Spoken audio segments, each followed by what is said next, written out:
એ પોલિટેકનિકલ ભરૂચનો વિદ્યાર્થી અમિત. આજે મારો ટોપિક છે સિંગલ ફેઝ ઇન્ડક્શન મોટરના ઉપયોગો એપ્લિકેશન. આપણે જોઈ શકો છો કે અહીંયા સિંગલ ફેઝ મોટરના અલગ અલગ પ્રકાર આપેલા છે. તે ક્યાં વપરાય છે, તે એનું પાવર શું છે, એનું પાવર ફેક્ટર શું છે, એનું લખેલું છે. તેમાં આપણો પહેલી મોટર છે સીડી મોટર. તેમાં સ્ટાર્ટિંગ ટોર્ક ઓછો હોય છે અને એનો પાવર ફેક્ટર ખૂબ જ ઓછો હોય છે.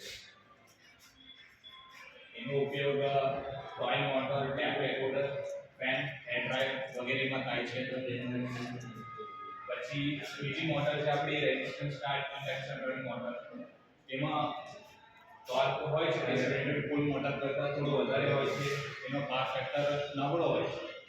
એ મોટર પંખા, બ્લોઅર, સેપરેટર, લેથ મશીન વગેરેમાં જોવા મળે છે. પછી ત્રીજી મોટર આવે છે કેપેસિટર સ્ટાર્ટ ઇન્ડક્શન. આમાં કેપેસિટર સ્ટાર્ટિંગમાં વપરાય છે ને પછી ઇન્ડક્શન રન, એટલે કે કેપેસિટર પછી રનિંગ કન્ડિશનમાં કેપેસિટર હટી જાય છે.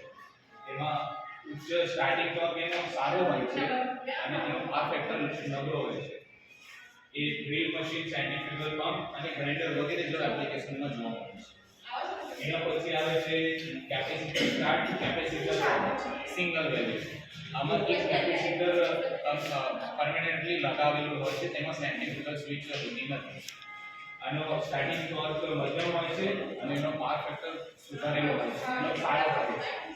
તે સીલિંગ ફેન, ટેબલ ફેન આપણા જે ઘરમાં ઉપયોગમાં લેવાય છે તે પંખામાં જોવા મળે છે. તે આપણી capacitor start capacitor run motor હોય છે. તે બ્લોઅર, કોઇલ, બર્નર વગેરેમાં તેનો ઉપયોગ થાય છે. પછી આવી પાંચમી મોટર કેપેસિટર સ્ટાર્ટ કેપેસિટર પણ ડબલ વેલ્યુ. આમાં એક કેપેસિટર પરમેનન્ટલી લગાવેલું હોય છે અને બીજું કેપેસિટર એ સ્ટાર્ટિંગ સમયે રહે છે અને પછી એ હટી જાય છે.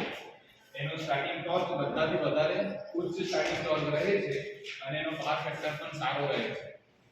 તે compressor, flour mill, mixer, grinder વગેરેમાં જોવા મળે છે.